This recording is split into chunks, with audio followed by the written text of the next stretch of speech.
partners behind the popular Uptown Social is developing their final plans to opening up a new venture on Ann Street. Today, I talk one-on-one with the owner of Uptown Social, Keith Benjamin, for this edition of Quintin's Close-Ups. And if you haven't already, subscribe to my YouTube channel and like Quintin's Close-Ups on Facebook. Keith Benjamin, welcome to the award-winning Quintin's Close-Ups. Thank you so much for having me. I'm honored to be here. Oh, I appreciate it greatly. Obviously, you are the owner of Uptown Social, which is on Upper King Street in downtown Charleston. And you all have created a lot of buzz since last year because Sam Spence from the Charleston City Paper wrote this on November 17th, 2020. The partners behind King Street hotspot, Uptown Social, are finalizing plans for their newest venture that will bring big city bar vibes and all their fare to another massive downtown building. Starting in 2021, obviously this year, the 8,000 square foot space that was once a train depot will be home to two new restaurants, Sharehouse and Bodega, that is. How does Sharehouse and Bodega meet Ann Street? Sure, it's a great question. First of all, I mean, we've been blown away by the support we've had here at Uptown Social, and there's really no impetus to expand the brands without the success that we've had thus far here at 587 King Street. But as we gained some momentum pre-pandemic, we felt pretty good and thought that there was a fantastic opportunity to take that old train depot, formerly known as Camden Alley, built in 1849. For the trains that would go from Charleston to Camden, and has been a number of different iterations through that time. Most recently, a restaurant about 5 years ago, the Scarecrow Group. So they put a lot of work into that building, restoring the building, and we saw what we believe to be a sleeping giant. I mean, it's Ann Street is can be really quiet at times. It's been really reassuring to see Explore Charleston moved their entire operation over there into a beautiful state-of-the-art facility. You've got some nice restaurants popping up and down Ann Street and John Street. You obviously have the music hall on one side with tremendous talent going in and out of that building. Music Farm, which currently is dormant, but I hope that resurrects itself in the near future. And Charleston's just growing, and I think with the right concepts, there's a demand for it. The Sharehouse concept is a more of a coastal cantina concept with really nice light fare, beach bites. Instead of tacos, we'll be doing some really nice sliders on homemade Hawaiian rolls. Certainly, we'll be bringing that big Uptown Social energy when the sun goes down, and fantastic music from all around the country, both DJs and live music. And then over at Bodega, that'll open at 7 a.m. every morning for wonderful coffee service, curated by Brianna Berry, who's been in town for a really long time. She's done the coffee menu at Harold's Cabin and several other establishments. She's really talented, so she's putting together our coffee service. We then have our sandwiches that have been really popular, popped up out of Uptown Social for the last year. Really, really big Bodega breakfast sandwiches, bacon, egg, and cheese, sausage, egg, and cheese. Just a couple of the highlights on house-made Kaiser rolls, and then lunch will be a nice big Italian sandwich or club sandwich, whatever it might be, really drawing off of our New York City roots. And then as the day goes on, we'll transition into more of a craft cocktail and beer bar. Wow, that's just amazing. And ironically, Harold's Cabins has reopened as of right now. Yeah. Let me ask you this, Keith. Do you, this might be a silly question, but do you have the energy and time to ensure the success of this expansion? Yeah, it's a great question. I have a 4.5-month-old child. Yes. My wife tells me I'm on my phone too much. So energy and time. I mean, I wish there was 25 hours in the day, but that's who I am. It's what gets me out of bed in the morning. Just that competitive nature, the drive, the energy that's in Charleston each and every day. The amount of folks that are moving here, visiting, that live here. Being able to satisfy that demand is really what keeps me going, and I have no intention of stopping. It's not, it's certainly not something that I do without a tremendous amount of thought put forth with my partners. But I take a lot of pride in what we're doing, and really feel privileged to be able to do it here in Charleston. You go about researching what was in your location before you and why they are no longer there. Yeah, sure. I mean, there was a lot of chatter saying that that building's cursed. I don't know if you've heard that. Oh no, that's the That first time. there's never really been a successful venture out of there. And like I said, we obviously did our research and looked back at what didn't work there. We are operators with boots on the ground at all times. We don't, not to say that the previous operators weren't that way. I'm not sure, really what their model was, but each and every time we open a new establishment, we have a partnership presence there. We don't hand the keys off to a manager or a general manager. I mean, this is our lifeblood. This is what we invest our life savings into, and there's no reason why we wouldn't be there, eating, breathing, and sleeping it. So yeah, we feel good about it just based on the location. Only steps off King Street, right off of Meeting Street. Bus shed right there with lots and lots of events throughout the course of the year. We have a lot of really colorful offerings on the side of the building in terms of some murals and really cool lighting. And we're excited. I mean, the city seems like they really embraced us. The mayor and council and their team, they're actually part owners in that building. So we are literally partners with the city in this venture, and look forward to bringing a really sleepy area to life. Yeah, and many years ago, I was doing my research when I saw the obviously vacant area there, and I didn't know anything about turnkey restaurants, so I know about that now. But Mm-hmm. you touched on those just recently. But what restaurants in your area are really successful? And I hate to ask this, which ones are actually failures? I think failures are no longer open, right? Sadly, and the pandemic. I would say that the pandemic actually didn't necessarily weed out the weak, but what it did was it tested each and every one of us, not just restaurateurs or nightlife operators. It tested our human innate ability to survive. And some of these restaurants, some of these small businesses are not failures. They're anything but. But to be able to sustain the constant onslaught of misfortune throughout the pandemic was something worldwide that only a handful of small businesses could really sustain. We were really fortunate to get some support to be able to keep our doors open, but a lot of small businesses are truly mom and pops. We've been around for 30 plus years with several locations in New York, a couple in Chicago, and we're just fortunate to have the depth on our bench, to kind of use that a sports term, to be able to kind of look far and wide throughout this pandemic to lean on all of the resources we possibly could to keep our businesses going. But it had nothing to do with the fact that we're a big business, because obviously with big business comes big rent and big responsibility here at Uptown Social specifically. So it was really putting our heads together to make sure that we could sustain the really difficult times that we were faced with. In terms of failures, Quintin, the restaurant business is cutthroat. It's a 90% failure rate, right?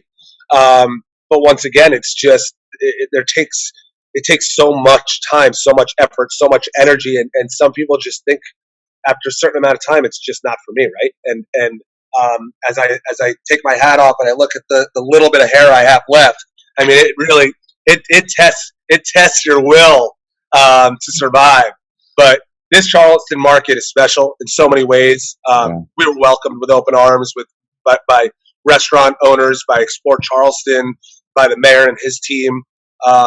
So we just look around and we pull from everyone and their experiences, and we try to just give a little bit of what everybody offers here out of Uptown Social, soon to be Bodega, soon to be Sharehouse, and respect the history here in Charleston, because we're not from here, right? We're from the Northeast. I'm from New Jersey. Spent many years in New York City, but I mean, Charleston has one of the most kind of in-depth history stories that there is in the United States of America. So to really dig deep and respect that history is something that we hold on to every day, and to whom much is given, much is expected, and we take that responsibility very seriously. And going back to Bodega and obviously Sharehouse, what will your floor plan look like, Keith? Yeah, so if you pull up our Instagrams, Sharehouse CHS and Bodega CHS, there's some beautiful, beautiful watercolors that we put together, courtesy of a local artist, Sarah Weinkauf. And it's the Sharehouse space, indoor outdoor, is approximately 4,000 or 5,000 square feet. Beautiful outdoor deck, cafe lighting. One room will be a really nice long bar, 40 feet long, big windows, garage doors that open up onto that deck. The other room, kind of as you walk south on the promenade in between the Children's Museum and our building, that second room will have a half circle bar that goes indoor outdoor. So you can have a cocktail out on the deck or inside, all depending on weather. That'll have a really nice big video wall to show 9 different games if people choose to watch sports, or we have a world-class DJ or something like that comes in at night. We can play some music, but then we'll have a mix of high top and low top tables throughout the venue. And then the kitchen splits up the building, and then the other side of the kitchen is Bodega, and that'll once again have that really beautiful deck with open garage doors and some nice tables to sit there and have a cup of coffee early in the morning, or a nice big meat and cheese board later in the evening with a ice cold cocktail. Right, exactly right. And this might be, I'm coming up probably with 2 redundant questions, Keith, but does this space meet your needs? I don't know about my needs. Our goal is always to meet the customer's needs. Sure. So we hope so. I mean, that's why we do what we do. I think that's why every restaurant owner goes into business. They say there is a demand, there is a need for this. We're optimistic. I mean, I think that as Charleston continues to grow, and that kind of just small pocket of space that has yet seems to be itching for activation, I think the opportunity is there for us, and we just can't wait to get the doors open. And when did you consult with the owners of the real estate in the same area that you are actually going to open these 2 restaurants? Yeah, we started talking about a year before March of 2020. Believe it or not, the lease negotiations were in place for quite a while, and then March 17th, 2020 hit, and the deal kind of fell through for a little bit, and we reconnected with the landlord in the city and got talks going again, and as Charleston started to make its comeback pretty quickly compared to the rest of the country, we just felt like it was time to approach this project again. And in the meantime, we popped up Bodega out of Uptown Social, had tremendous success here, Friday, Saturday, Sunday mornings, built the brand, teased the brand, and we're now in a place where we feel like there's significant recognition for people to go out and really look after when Bodega will be opening specifically. And how did you research your competition that is fiercely? Yeah, I mean, Charleston's a small town, right? So you just have to walk out your door any given day, but specifically on the weekends. We're nightlife driven for sure. We're really proud of our food offerings. Our executive chef Alec Rotman has put a jaw dropping menu together at Uptown Social, Sharehouse, and Bodega.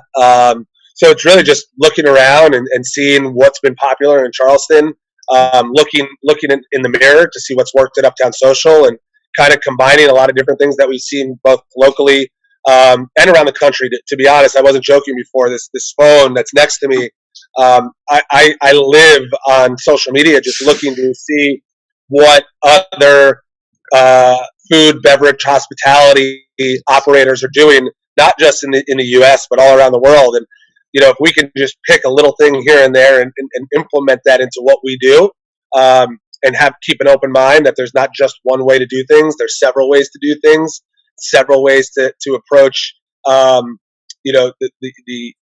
restaurant and nightlife scene, that we make sure never to be complacent. And I impart that on my team all the time, that complacency is our biggest enemy.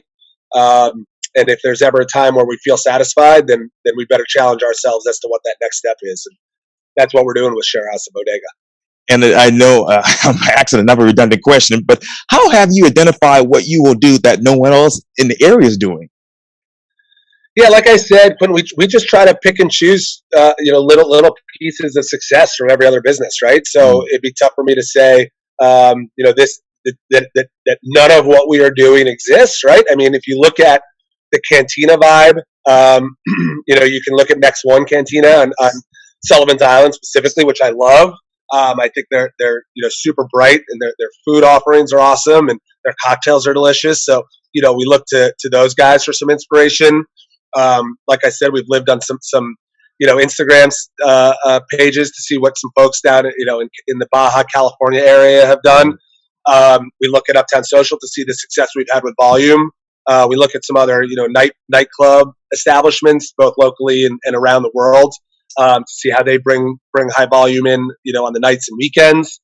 And then in terms of breakfast, I mean, you look at Gaps, who's had tremendous success. I love Nick and Jeremiah. Their food is exceptional.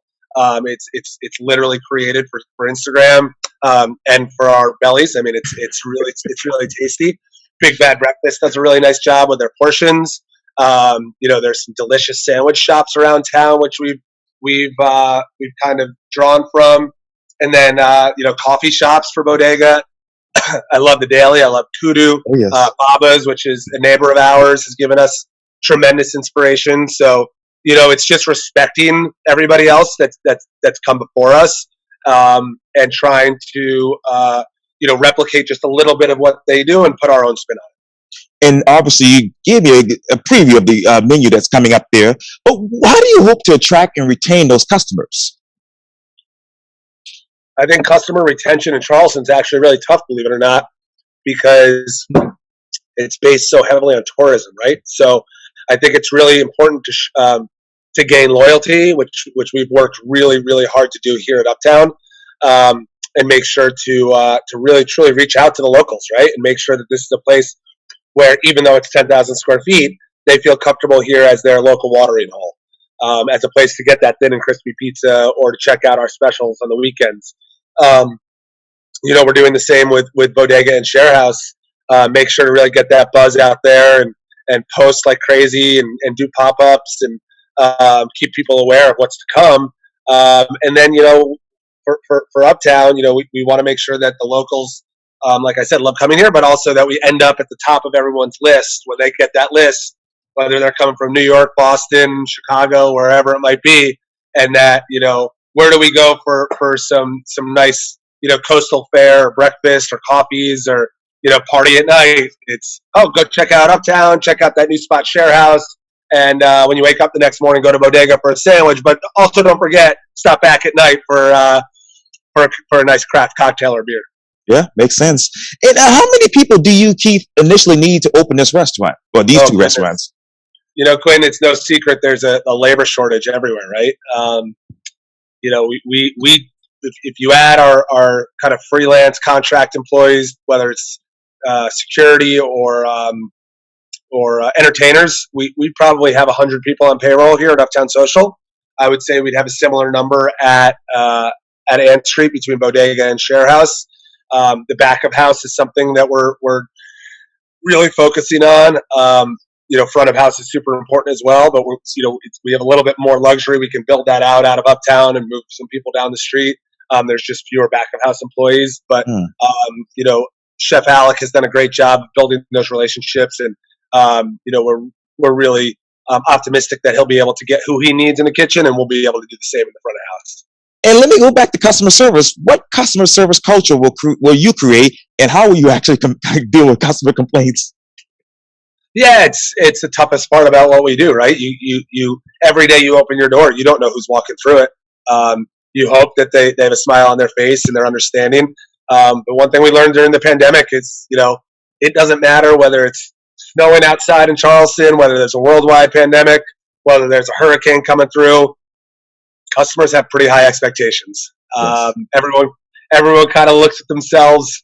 Not this goes for myself. This goes for everyone. They walk through the door. They're an immediate food critic. You got to be ready to really put out your A game no matter what. And we do that. And we just respect the fact that each and every day people are walking through our doors to escape their everyday life, and that's whether to get a cheeseburger, a plate of French fries, a nice cold beer, or just pick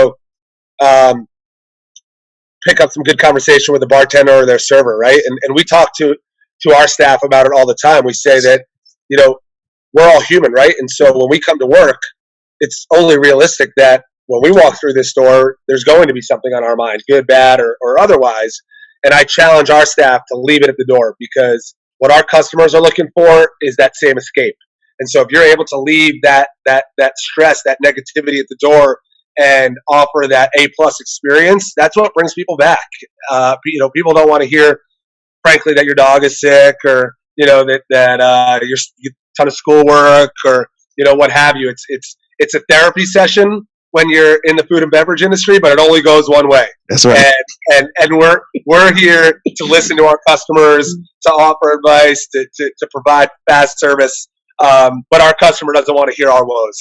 They're here to enjoy themselves. And I've built many friendships from across the bar when I used to bartend or bar back, and certainly now that I spend time on the floor. But it's really through imparting that positivity on the people that visit us, and make sure that they have always left our building with a positive experience, so that they can spread that good word and come back and bring other people.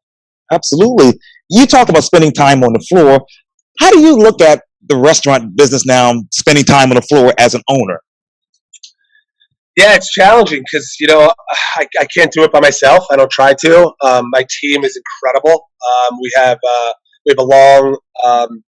another long bench of partners, that many of which came down with us from New York. A few of which we met here. One was a bar back, one was a server. Then managers, then partners. Our chef Alec is a partner now, and it's really kind of. The old 49ers had a head coach by the name of Bill Walsh, and Bill Walsh had plenty of coaches that coached underneath him, and there was this kind of there was always this Bill Walsh coaching tree, right?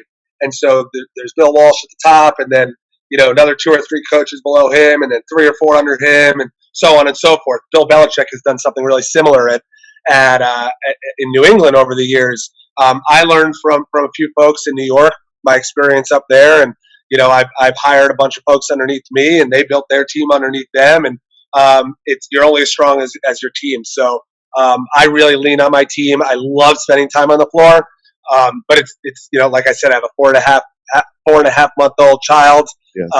My wife and I have been married for a little over a year. I mean, I love spending time with my family. So it's just balancing all that and making sure that my team is ready to rock, and I'm here to lean on them. They're here to lean on me, and we all have our strengths. We all have our weaknesses, and it's identifying those strengths and identifying those weaknesses, and knowing where we can all contribute to the betterment of the business. And how do you identify that in the midst of everything that's going on now? Patience, really listening to the people that spend a little bit more time here at night specifically. I know a lot of operators who are absent, right? And some have had success, many have not. But I can't be here all the time because I couldn't live that way. So I pick my hours that make sense for me, and make sense for my business, and makes sense for my partnership. And then it's really trusting my team to do their job. And when we have our meetings every single Monday morning, there's 8 partners, and then I think 6 other managers. We sit at a table, 14 of us, and it's an open floor, and everybody just gives their little tidbits from the week before.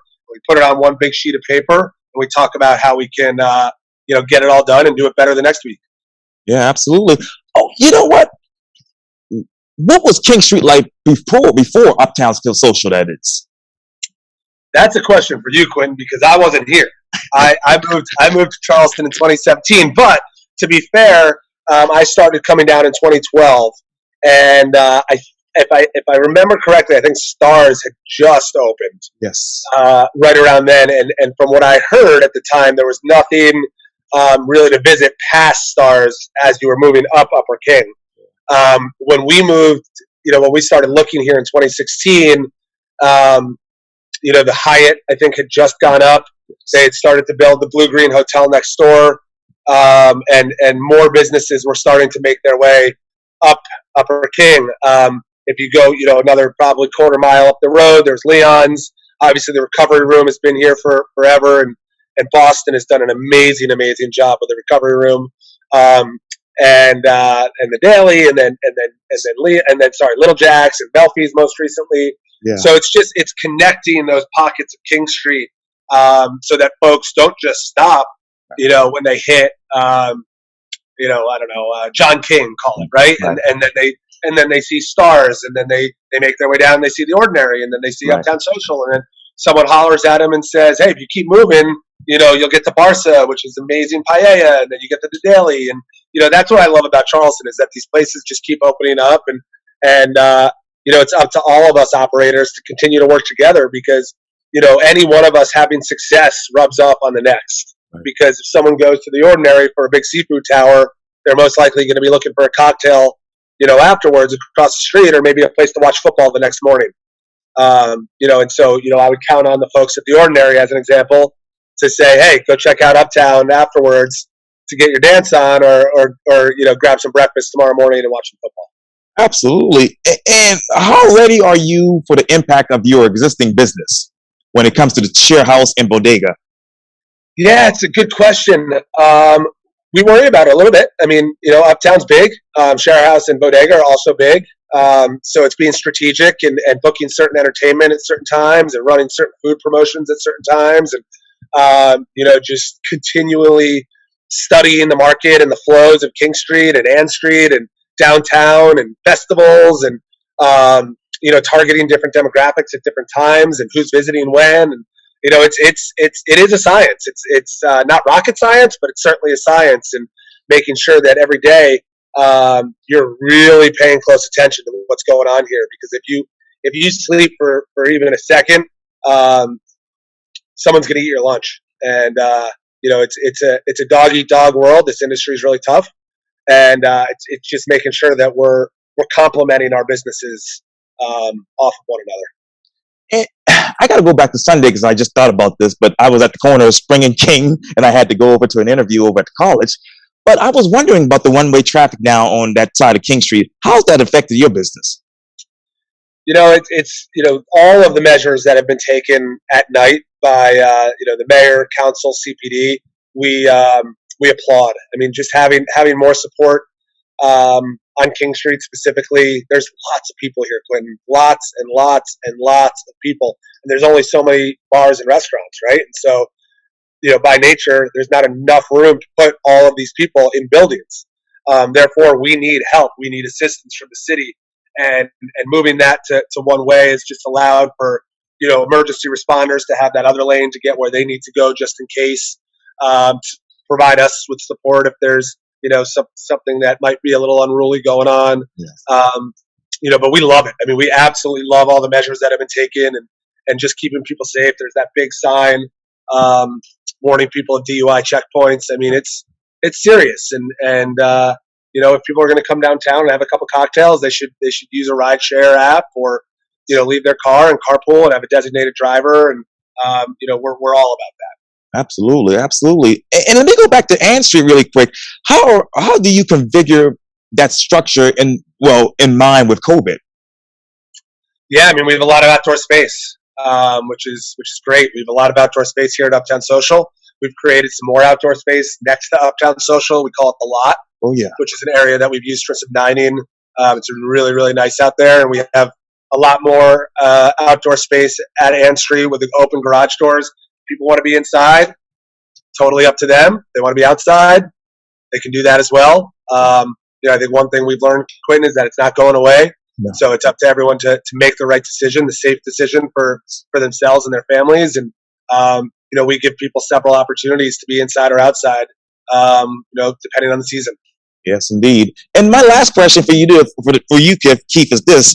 When you look at your menu right now on the Upscale Social and obviously Bodega, which one of those menu items describes you? Oh, boy. Gosh, that's such a good question. That's the toughest question I've ever been asked, because I love pizza, Quintin. Yes. I'd say pizza describes me only because I eat so much of it. Yeah. I put on a suit last night for the first time in probably a year and a half. I've eaten a lot of pizza. And it was a harsh confrontation of my dietary choices. So no, I mean it's fun. It's fun having all this food. I joke all the time. I grew up eating pizza, being from the Northeast, and bacon, egg, and cheese sandwiches at my local bodega with my dad. Some awesome pastries, blueberry muffins, chicken wings, and now I have these restaurants where my chef is putting out all this amazing food, and it's just kind of having the ability to make that choice every day. And should I want a healthier option, it's there, but I have a really difficult time making those healthy choices. So my wife is trying to get on me about that a little bit more as I get older, and now I'm a dad. But yeah, it's fun. It's just fun. It's fun having good food in the kitchen and getting to try it all the time. All the time. What is that one menu item do you want to bring to Uptown Social before you open up Sharehouse and obviously the other location? Oh man, that's a great question as well. A menu item, it's funny. My executive chef just walks by and he'll have an aneurysm because I'm always like, hey chef, will you try this or try that? But they've been doing some fun stuff with different tacos here. Some braised short rib Korean tacos, which really really fun special. We have a new triple bacon burger on the menu, which we've been offering at our Greasy Spoon brunch on Friday, Saturday, Sunday mornings here at Uptown Social. But really, I leave that to Chef Alec and his team. That's his expertise. So whatever he comes up with, I'm all in on that. Oh, that's just amazing, amazing, amazing. Well, Keith Benjamin of Uptown Social, thank you for your time. And again, welcome to the award-winning Quintin's Close-Ups. Thank you, Quintin. Appreciate it. And hope to see you at the new spot soon. Absolutely.